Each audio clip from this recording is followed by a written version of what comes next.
বাংলাদেশ চাই উদার গণতান্ত্রিক ভাবে যাতে আমরা পথ চলি সেটি বাংলাদেশের মানুষ প্রত্যাশা করে। প্রিয় ভাইরা, এই নির্বাচনের মধ্যে দিয়ে ইনশাল্লাহ এই দেশের জনগণের রায় নিয়ে আগামী দিনে আমাদের ভারপ্রাপ্ত চেয়ারম্যান রহমান এই দেশের প্রধানমন্ত্রী নির্বাচিত হবে ইনশাল্লাহ। এই দেশের মানুষ দীর্ঘদিন সংগ্রাম করেছে, রক্ত দিয়েছে, আমাদের অসংখ্য নেতা গুম হয়েছে। এই মিডিয়া চালু থেকে শুরু করে জাতি অসংখ্য নেতা আমাদের গুম হয়েছে, অসংখ্য গুম হয়েছে। অনেক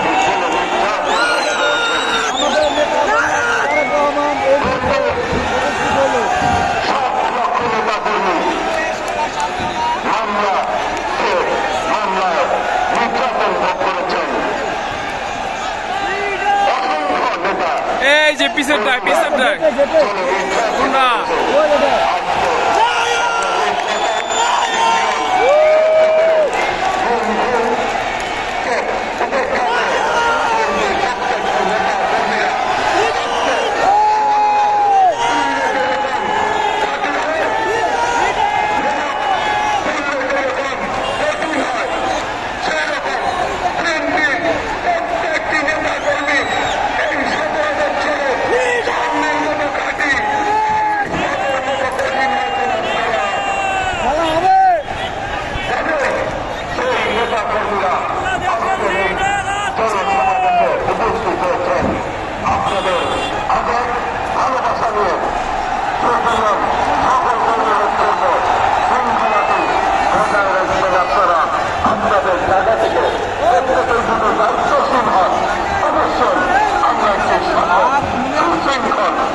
উপহার দিতে পারবো আমাদের ভারপ্রাপ্ত চেয়ারম্যান তারেক রহমানকে।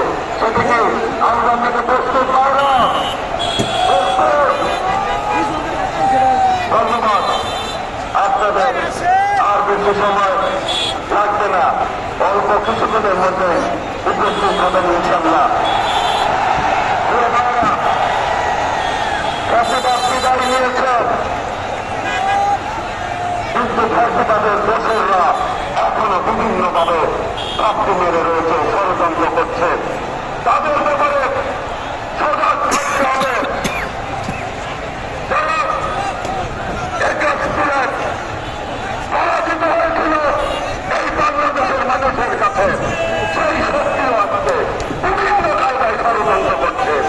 তাদের ব্যাপারে সর্বোচ্চ সতর্ক থেকে আমাদেরকে পথ চলতে হবে। প্রিয় ভাইরা, আমাদের এই স্বাধীনতা অর্জন করতে ৩০ লক্ষ শহীদ হয়েছেন, ২ লক্ষ মানুষের সপ্তম হানি হয়েছে। তাদের রক্তের বিনিময়ে এই বাংলাদেশ আমরা পেয়েছি। আজকে সেই বাংলাদেশে আজকে তারা বিভিন্ন কায়দায় আমার স্বাধীনতা সার্বভৌমত্ব হুমকির মুখে ফেলে দিচ্ছে। তারা তাদের এই ব্যাপারে আমাদেরকে সর্বোচ্চ সতর্ক থেকে চলতে হবে। সেই কথাটি আমাদের ভারপ্রাপ্ত চেয়ারম্যান দেশনাথ তারেক রহমান বলেছেন, দিল্লি নয়, পিন্ডি নয়, নয়ান্নে বলবে